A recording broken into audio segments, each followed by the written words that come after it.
Good morning, good afternoon, good evening, America. You are now listening to Mikasa Sukasa, and I am your host, Niko House. I want to thank you all so much for tuning in, and I want to give a special thanks to our sponsors, the Credit Surgeons. If you are tired of waiting years for your credit to repair itself, or if you want a house this year, not next year, not in 2 years, not in 3 years, but as soon as humanly possible, go ahead and go to thecreditsurgeons.com, and they'll be able to take care of you. Also, I want to thank you all already who have donated to, or who have already donated to the One Follow $1 campaign on our Patreon account. You just go to www.patreon.com/Mikasa. It's pretty simple. Just donate $1 and show the mainstream media that if they will not invest in the truth, then we will invest in those who will. So, for those of you who have listened to me for quite some time, there are some who have just started listening to me, but there are those who have been listening to me for almost about 2.5 to 3 years now.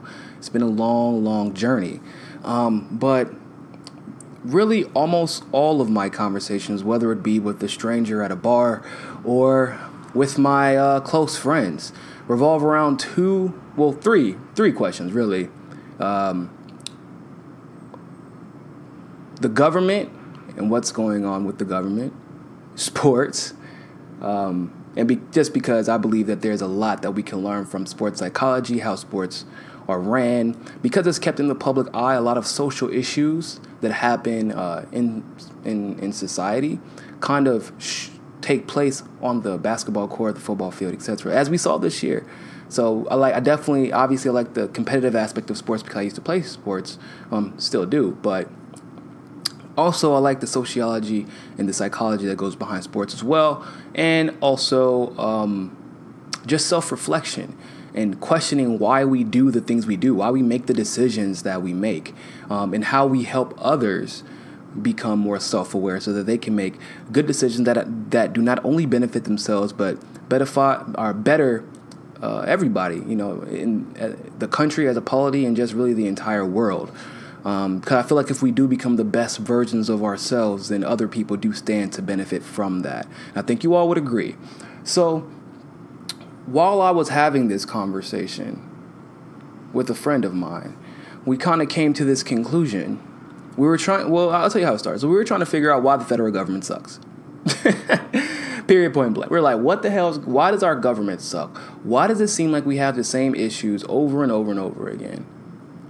Why does the president not have any say? Why does Congress have way too much say sometimes, it seems like? Is it, are we really a republic? Are we really a direct democracy? And we don't know. Like, do we even have a government? Is there a shadow government? All these kinds of questions that we literally talk about every single day, because he's an atmospheric scientist. So a lot of these issues like climate change and the environment affect his job as well. So this is something that we talk about pretty often. So we realize really quickly, like, well, you got to do this.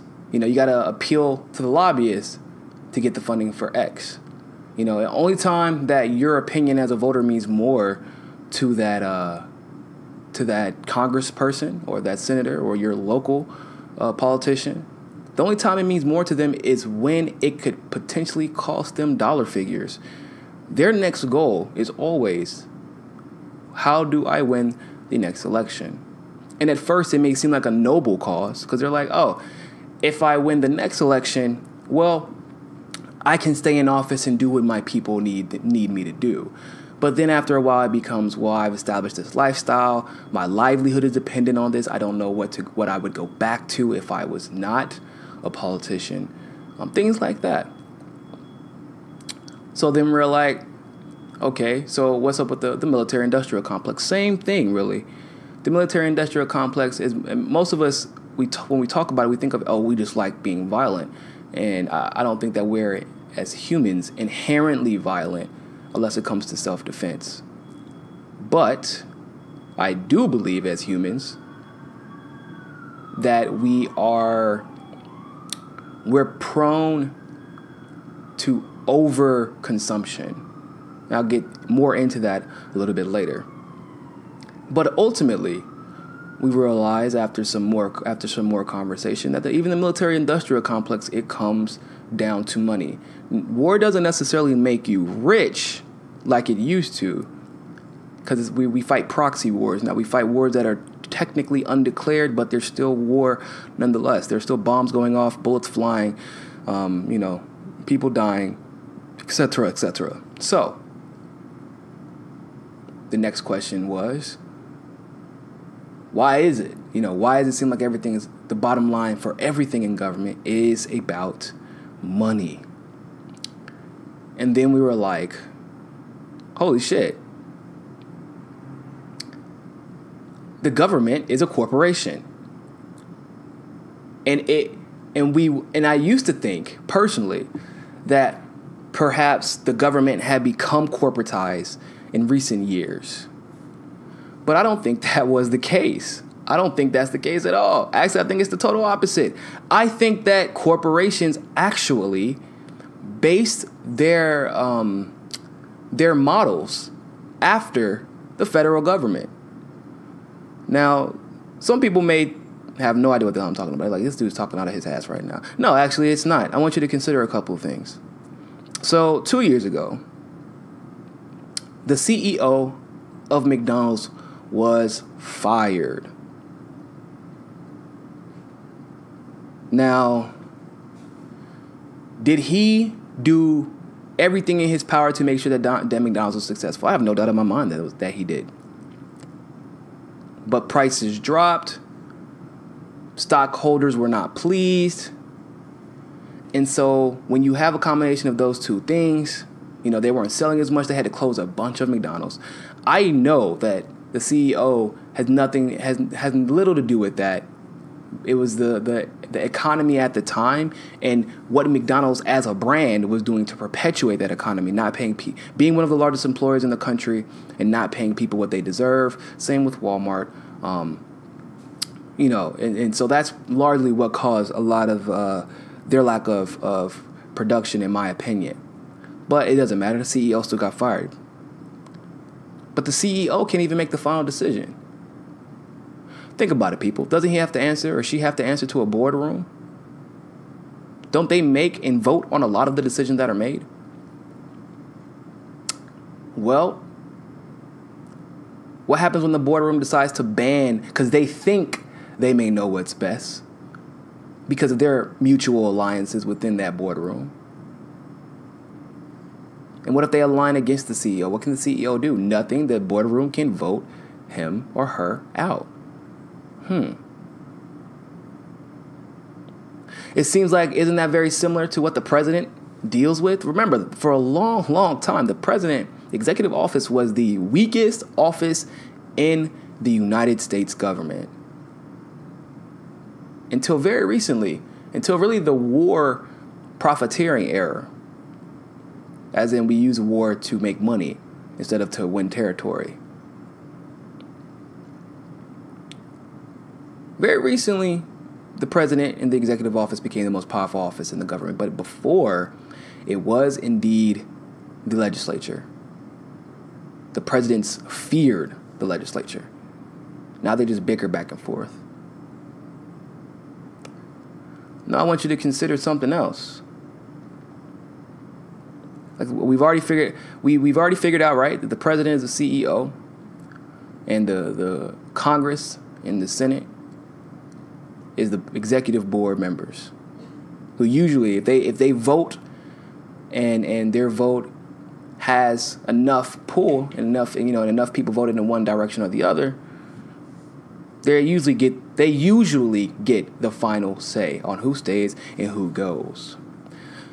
Now, I want you to look at the judiciary system. The judiciary system can be considered what we now know as human resources. When you have a complaint about how your boardroom or how your employer, the government, or how that corporation in general is behaving, you go to the human resources department, right? Customer service, human resources. They're the ones who make sure that people aren't sexually harassing people aren't, And, people essentially are doing what they're supposed to do within that corporation, which we are all part of it, by the way, in one form or another. Now, just like I said, everything is about the bottom line. And most decisions in the judiciary system, or the judicial system, just like in HR, why do you think HR was established? Because sexual harassment claims and sexual harassment lawsuits and discriminatory lawsuits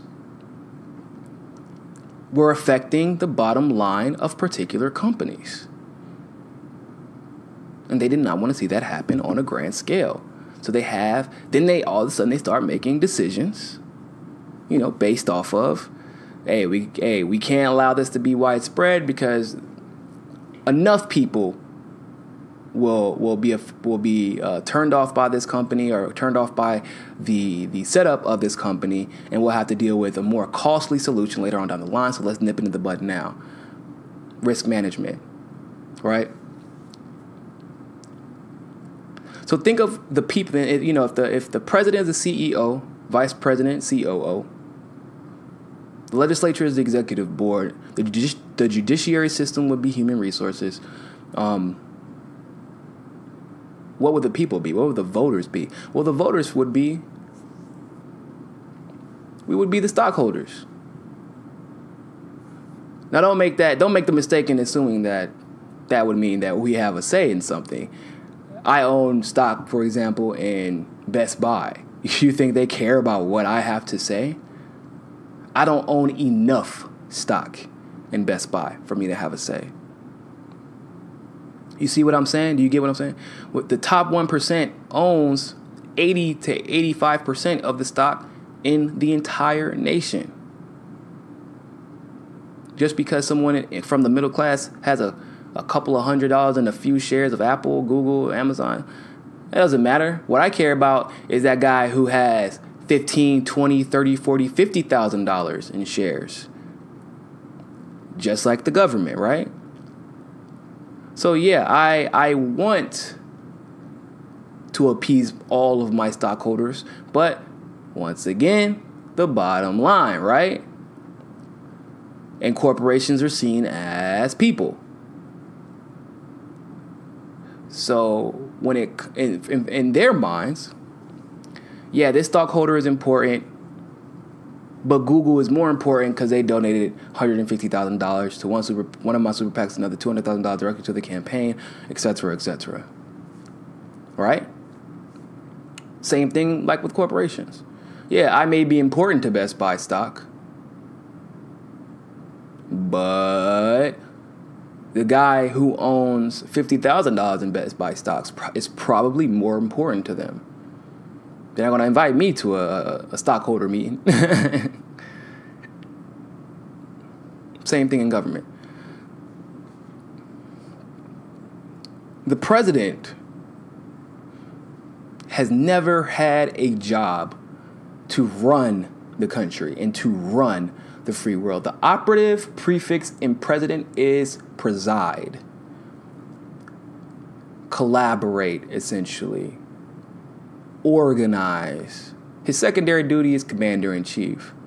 But he is supposed to preside over the federal government, which means make Congress work together, make the judiciary system and Congress get on the same page, make sure that we are all on the same page, which is why executive orders can be overturned. And like I said, the expansion of the executive office is it's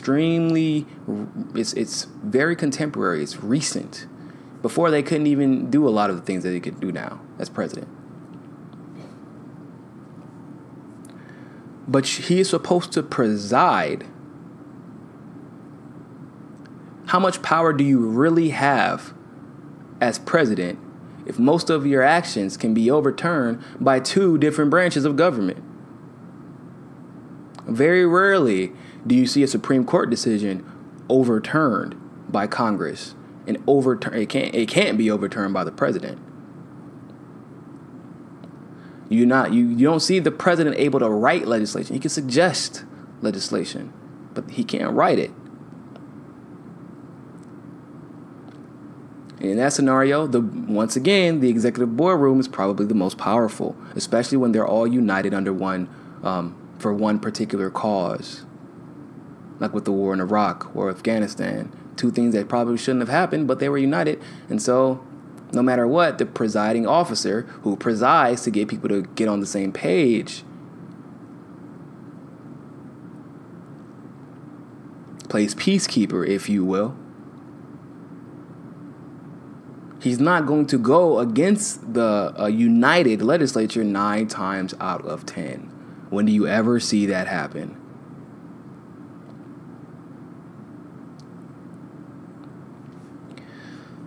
So why is our government being ran like a corporation a huge problem? And how do you're like, yeah, it sounds good. Yeah, and practically speaking, the logistics of the federal government is, is ran like a corporation. Got it. But what does that have to do with anything that's going on in my life? Oh, it has a lot. What is the main complaint about corporations, right? Even capitalism. Corporations, they have one goal in mind. Well, 2, really, which requires the one. You want to please stockholders. Right? So we're the stockholders, but the 1% are the real stockholders, if you will. The corporations are the real stockholders. So for us, they would appease by making sure that we have access to resources and things like that, but only to the extent that does not conflict with what the 1%, the big stockholders, want. Now, how do they make sure that everybody is satisfied to a degree? Like that the 1% is mostly satisfied and the rest of the stockholders are not adamantly, excuse me, that they're amicably, there you go, that's what I'm looking for. Whew, brain fart, look. Amicably satisfied.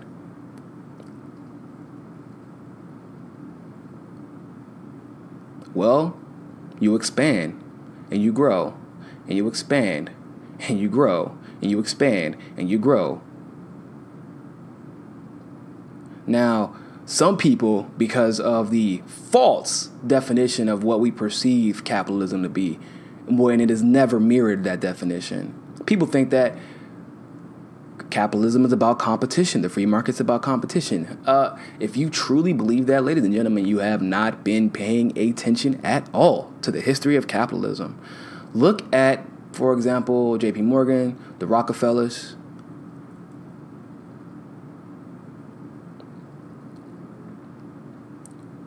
They were monopolies.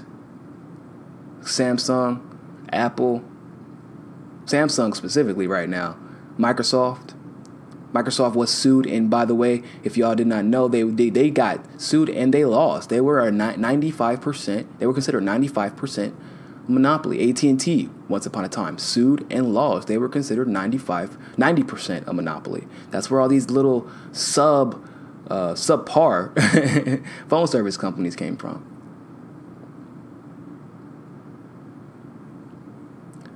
Now, we think that competition is what's desired in capitalism. It's desired for maybe the stockholders, but it depends which stockholders, right? It's 2 different types. But capitalism has always been about squashing your competition. It has never been about bolstering the competition. Capitalism has never emphasized competition. It has always emphasized profit, not competition. And I don't know where they get that. Free market competition is almost a myth. We have to legislate competition because of the inherent advantages and disadvantages, specifically in the United States. Because it has never really been a free market because, well, just like at the federal level, at the state level, I said it's ran like a corporation. So other companies potentially who could compete, or other interests who could compete, what do? They legislate them out. They legislate them out of competition. You pass laws like the Jim Crow laws, like you do things like redlining, so they can't take out small business loans. You take out, first it was against what? The Italians, then the Irish, then black people and women. You kill the competition. You don't bolster it. But the problem is this isn't only happening domestically. This is happening internationally. All of those free trade organizations and free trade law, how you gonna have regulated free trade? That is an oxymoron, people. Why do you think we're always at war? Why do you think we took out Saddam Hussein? Why do you think we're trying to take out Assad? Why do you think we took out Gaddafi? Why do you think we have beef right now with Putin? Why do you think we are constantly trying to put troops on ground in the Middle East? In the Middle East and in Eastern Europe. We like to stomp out competition. We don't bolster it. Our government has always been a corporation. I mean, think about it. Look at who's discovered. The founding fathers, the people that we consider the founding fathers. John Adams, Benjamin Franklin, Alexander Hamilton, John Jay, Thomas Jefferson, James Madison, and George Washington.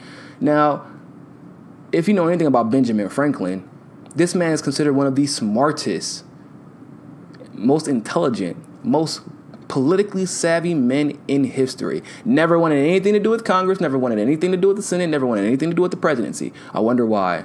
But he was an amazing businessman. He was so good that he pretty much made money while he stood still. I wonder why. Maybe because the president was never meant to have power. But these were businessmen. Alexander Hamilton, this man is literally known about being all about the money. That's what he does. Thomas Jefferson, great businessman as well.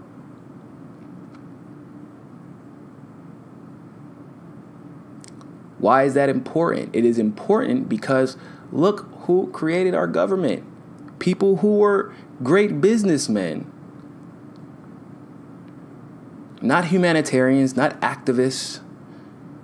People who were privileged enough to be in an environment where they had to learn how to run a business fast.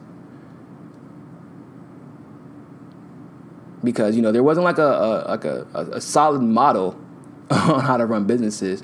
But they were privileged white men who could run businesses. So all of their experiences come from running businesses, and they mostly, for the most part, were morally adequate, if you will. They weren't perfect.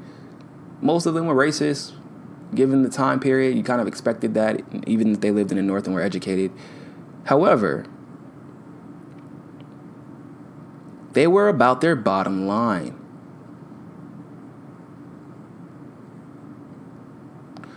Think about it like this. If I recall, Thomas Jefferson was the one who advocated for small government.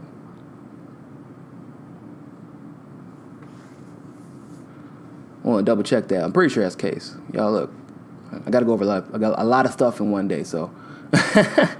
But Thomas Jefferson was the one who wanted a smaller government. And that makes perfect sense, right? Out of all of the founding fathers, believe it or not, Thomas Jefferson was the one who was not like the most successful business person. So he was outside of that class of businessmen. Now, Alexander Hamilton, on the other hand, I'm not going to say he advocated for a larger government, but he did think that the government should be more centralized, if you will. It's the national bank guy. He was the one who came up with the national debt.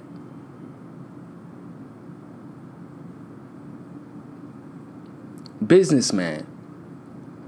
Even move your money through the government.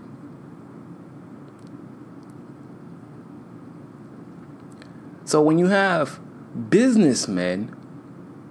It's crazy because and now think about it. Thomas Jefferson, the guy who was not a businessman, like in the strictest sense, like his life wasn't defined by being a great business mind. I'm gonna put it like that.